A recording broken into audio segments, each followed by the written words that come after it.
क्या आप जानते हैं कि जगन्नाथ पुरी मंदिर से जुड़ा एक ऐसा रहस्य है जिसे आज तक विज्ञान भी समझ नहीं पाया है? समुद्र के किनारे स्थित इस भव्य मंदिर में हर दिन ऐसी अद्भुत घटनाएं घटती हैं जो विज्ञान और तर्क को चुनौती देती हैं। आखिर ऐसा क्या है इस मंदिर में जिसे जानने के बाद आपकी रूह कांप जाएगी? जानने के लिए इस रहस्यमयी कथा को अंत तक जरूर सुनें। मंदिर का निर्माण और अद्भुत इतिहास। ओडिशा के पुरी में स्थित जगन्नाथ मंदिर का निर्माण 12वीं शताब्दी में गंगा वंश के राजा अनंतवर्मन छोड़गंगदेव ने करवाया था। कहा जाता है कि इस मंदिर में भगवान विष्णु के अवतार जगन्नाथ, उनके भाई बलभद्र और बहन सुभद्रा की मूर्तियों को स्थापित किया गया था। लेकिन इन मूर्तियों से जुड़ा एक ऐसा गहरा रहस्य है जिसे सुनकर आपके रोंगटे खड़े हो जाएंगे।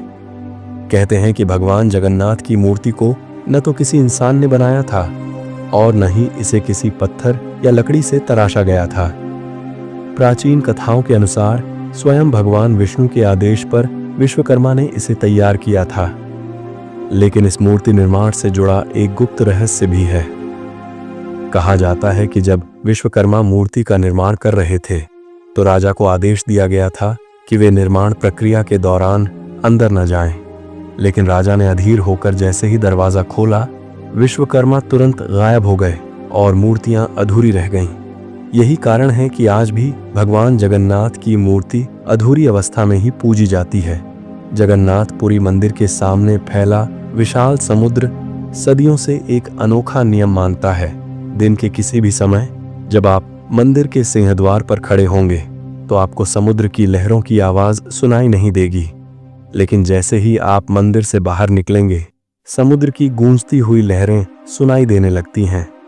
इस घटना को समझने के लिए कई वैज्ञानिक प्रयोग किए गए, लेकिन कोई ठोस प्रमाण नहीं मिला।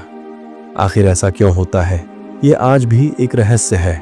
भक्तों का मानना है कि भगवान जगन्नाथ के आदेश से ही समुद्र शांत रहता है ताकि मंदिर के भीतर पूजा पाठ में कोई बाधा न आए।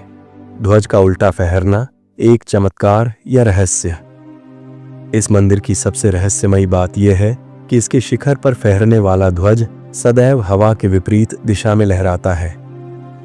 सामान्य रूप से ध्वज हवा की दिशा में लहराता है, लेकिन जगन्नाथपुरी मंदिर का ध्वज इसके विपरीत दिशा में क्यों लहराता है, यह आज भी एक रहस्य है।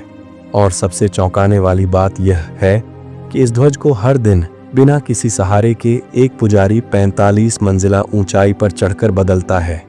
यह प्रक्रिया बिना किसी यंत्र या मशीन की सहायता के की जाती है। कहा जाता है कि अगर एक भी दिन ध्वज न बदला जाए तो मंदिर के अंदर अनहोनी होने का संकेत माना जाता है। भगवान की मूर्ति का नाश कैसे होता है? भगवान जगन्नाथ, बलभद्र और सुभद्रा की मूर्तियां हर 12 से 19 साल के बीच बदल दी जाती हैं। इस प्रक्रिया को नवकलेवर कहा जाता है।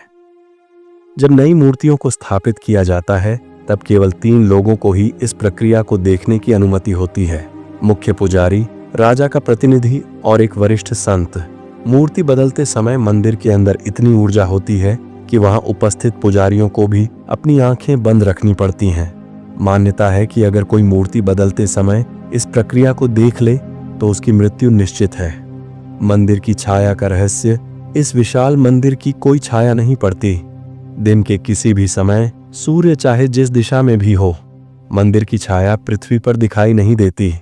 वैज्ञानिकों ने इस पर कई बार अध्ययन किया, लेकिन कोई वैज्ञानिक प्रमाण नहीं मिला। भक्तों का मानना है कि यह स्वयं भगवान जगन्नाथ की महिमा है जो इस चमत्कार के रूप में प्रकट होती है। रसोई का चमत्कार। मंदिर में प्रतिदिन 56 प्रकार के भोग बनाए जाते हैं जिसे महाप्रसाद कहा जाता है। इस भोग को तैयार करने के लिए 7 मिट्टी के पात्रों को एक के ऊपर एक रखा जाता है और नीचे की आग पर पकाया जाता है। आश्चर्य की बात यह है कि सबसे ऊपरी पात्र का भोजन पहले पक जाता है, फिर क्रमशः नीचे के पात्रों का। यह प्रक्रिया आज तक विज्ञान की समझ से परे है। भक्तों का मानना है कि इस प्रक्रिया को स्वयं भगवान जगन्नाथ के आशीर्वाद से पूरा किया जाता है। रहस्य का उजाला। जगन्नाथपुरी मंदिर से जुड़े ये सभी रहस्य आज भी अनसुलझे हैं। यह केवल एक धार्मिक स्थल नहीं है, बल्कि एक ऐसा स्थान है जहां आस्था और चमत्कार एक साथ मिलते हैं। शायद यही कारण है कि यहाँ आने वाले भक्तों को भगवान जगन्नाथ की उपस्थिति का अनुभव होता है। तो दोस्तों, अगर आपको यह कथा रोमांचक और अद्भुत लगी हो तो वीडियो को लाइक जरूर करें, अपने दोस्तों के साथ शेयर करें और चैनल मिस्ट्री बाय रोशन को सब्सक्राइब करना न भूलें। अगले वीडियो में हम एक और अद्भुत और रहस्यमयी कथा लेकर लौटेंगे। तब तक के लिए जय जगन्नाथ। ओम ओम।